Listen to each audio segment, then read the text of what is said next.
Hey guys, it's a cold, wet, miserable Sunday out there, so I thought I'd make another video for you. The French exchange variation has a very bad reputation at the higher levels of being very boring and very drawish, because you very often tend to get a symmetrical position, equal trades, comes down to boring chess. But I played, because I'm waking up at stupid times in the morning at the moment, got the tablet out and played a few games of blitz today and rather enjoyed myself. And my blitz rating has gone up like 100 points or something recently. So yeah, just playing for fun, trying to play aggressively. And it is possible to attack with the French exchange variation as black, as these two games will demonstrate. This first one is over in less than 20 moves as well. So let me just take you through it. So, you know, if you're a French player, you may be able to pick up one or two ideas out of the exchange for how you can maybe attack. Okay, so e4, e6 the French, knight to f3, I get this a lot, and then d5 takes.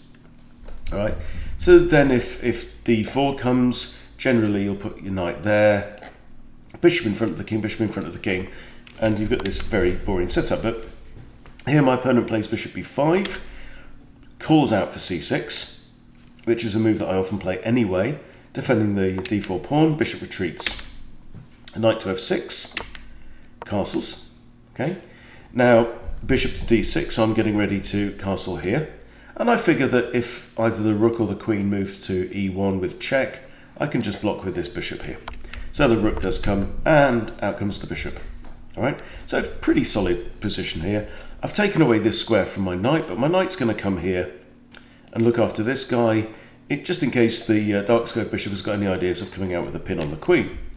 And of course my queen's got a nice little channel out to here now as well. So my opponent now moves a developed piece another time. So he is putting a second attacker on this bishop, which is fine, and I just ignore it. All right, I just castle out of trouble. There goes, knight takes, and now I capture. So yes, I could lose this pawn, but compensation, I've opened up the f-file.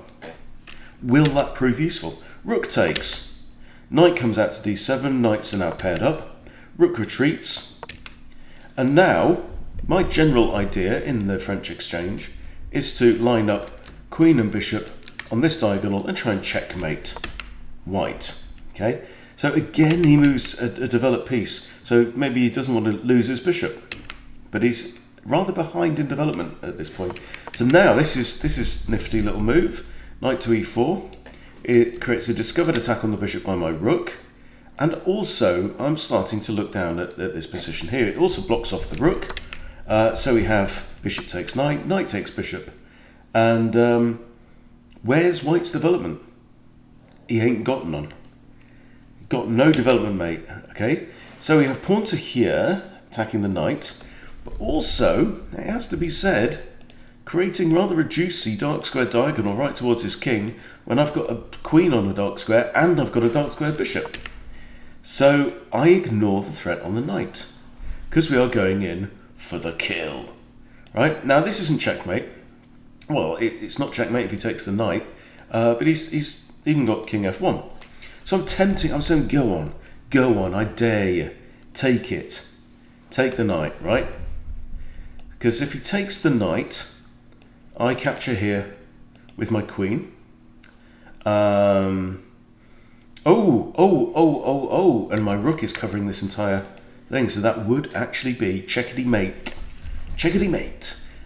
yeah, and it's game over. Thank you for playing, goodbye. Right, so remember, I said that I had this semi-open file now. This pawn is playing an important role. He should have stayed back there, really. So anyway, he can't do that. So he comes in now. Crushing attack. And this is a really important lesson, okay? Now, the temptation is to capture this pawn. I've got three pieces looking at this pawn. Boom, badder, and boomity boom, right? Three pieces that can take that. Which would you take with? Feel free to pause the video and have a think for yourself, okay? Right, the piece I chose to use for my attack was to sack the bishety bish on d6, mate. Okay, attack. Right, I'm now hitting his rook, and I'm also threatening maybe queen takes there. Okay, very, very hairy, scary times. Pawn takes bishop, queen takes. All right, now, king can't go there, there, there, or there. So the king only has two choices of where to move. Okay, now, should the king move here, queen f2 is checkmate. Okay, so the king moves to h1, but then knight f2, checkmate, good night, thank you for your participation in this demonstration of how evil and attacking the French exchange variation can be. So yeah, lovely, lovely little game. Well, my opponent's a 1300 rated blitz player. Okay, very nice finish indeed. And he's got zero development. It's just, all of his pieces are still in the box. Right? None of this stuff has moved at all. Crazy stuff. Anyway, do you want another game in the French? Now this one goes on quite a lot longer. This is 58 moves, right? And we have the same thing, knight variation, d4, blah, blah, blah. So it's effectively the French exchange, just different route round. So same position. And it's all looking very dull. And out comes the knight. So I play bishop e7. Now Simon Williams, I think, proposes bishop to here and knight to here. But I need to explore that a little bit more. I've got notes on it. Now he brings out his other bishop. You've got to always be careful when you're playing against the French, because this bishop is responsible for guarding that pawn. So I now push c6, right? We've seen that before. Other bishop comes flying out. Now queen b6, very common move, right? You see this played against the London and lots of other things as well, right? So I'm looking at this pawn on b2. Queen now comes across to guard the pawn. I come across now attacking the knight. Now the knight's not pinned. It was pinned against the queen, but the queen's now moved there. However, the queen's no longer defending the knight. So if I capture the knight, the only piece that can recapture is the g-pawn, and that's going to bugger up those pawns. That's a technical term, okay? Now, knight comes in, hitting the bishop. But what else has changed with that move? Okay, from here to here. From here to here, right? The knight, when it was here, was defending Mr. d4. Donny the d-pawn, dead. Okay, and now white decides to sacrifice his knight on f7. Does his sacrifice pay off? King takes f7, right? So now we've lost 2 pawns each. I am actually up a piece. So all I need to do now is grind my opponent's nose into the dirt. He plays f3, kicking my bishop away. Bishop just retreats. He plays g4, the double kick. And this is almost like, if you've seen The Lord of the Rings, the Twin Towers, Two Towers, when Gimli falls off the horse, he says, "That was deliberate, that was deliberate." And sometimes it's like, I don't believe this move, right? And now he's saying, okay, that was deliberate, and he's taking 18 seconds, 4 seconds, blah, blah, blah. And now again, right? I could have just dropped my bishop back here and maybe traded off bishops, maybe opened that up. But I thought, you know what? I spy with my little eye something beginning with K, right? I want this guy, yeah? I want to come after this guy. So let's get these pawns out of the way. Again, I sacrifice my bishop. Pawn takes, knight takes, right? Lots of threats now. Threatening to come in with the queen. And, okay. What move do you play here? Right? So, I have the king sweating. He's in some space, right? When you've got your opponent against the ropes, you want to keep going. So, things I want to do. King is actually on an open file, right? So how about this? Bishop h4 check, right? Put the king in check, and I'm also freeing up the e file maybe for my rook to come on him. Yeah, that could be good. So the king moves across now. And I actually had I had knight there with a fork on king and rook and there, because it was actually defended by this bishop. Didn't see it at the time, but I bring my rook across to e8. Rook comes across defending that bishop. Now the knight comes in. Okay, so now I see it. Okay, it's defended twice. It's attacked twice. But it's with check, so what's he going to do? If he takes, just loses the exchange. So king moves. Now I capture the bishop. Right? Now I've got to be very careful because there's potential discovered check here. So that, for example, could win the queen. But he's in check. So takes there. Now I decide just to trade off more stuff. Just trade off, simplify the game, right? Don't allow this discovered check. Boom, in comes the rook, okay? He's not going to take with the queen. He's got to get out of check. If he moves the king, I'm just going to take his rook, and he's losing. So he has to take. Bishop takes. Queen takes, okay? But this is what I saw. Yes, I'm down a bishop right now, but queen takes bishop with check. Okay, there we go.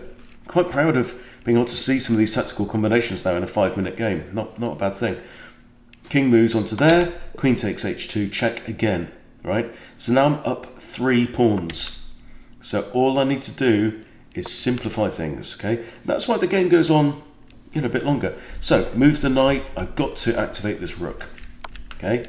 Throws in a check. Not bothered. King g8, get out of trouble, okay? Rook to f8, attack the queen. And bizarrely, the queen is actually trapped. The queen has to exchange herself off, I think, at this point in time. Right?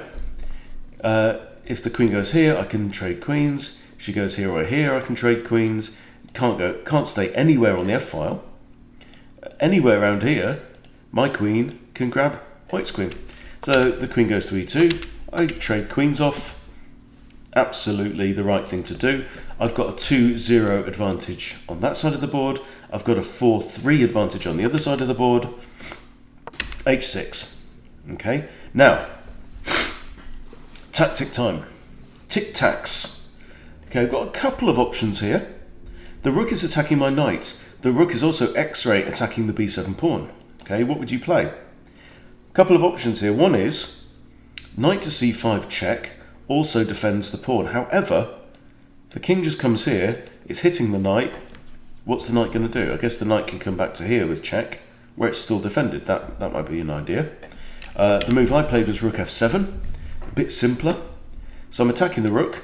I'm x-ray defending all of this stuff on the 7th rank. It doesn't make sense for white to trade rooks at this point. He needs that rook to be able to stop these pawns from progressing. I just play king h7, he pushes a pawn, I push pawns, okay, time to get the king up the board. Oh no, you don't, Mr. Rook. And now he trades rooks. He wins a pawn for his trouble, but we'll go through this fairly quickly. So now my knight's attacking this pawn here, right? I've got a 1 pawn advantage on this side, 1 pawn advantage on this side. Okay, my opponent's down to 2 minutes 26. I'm down to 53 seconds. Okay, attack the knight. Knight moves with check. Move out the way. Okay, now, here's a pattern to remember. How many moves does it take for this knight to check this king? Actually, 3. Okay, it would have to be something like 1, 2, 3.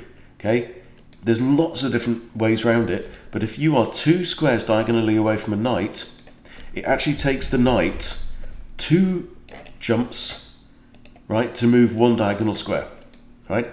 And this is basically doing that twice. So there is no way for that knight to get near my king. 1, 2, 3, and he's in check, you see?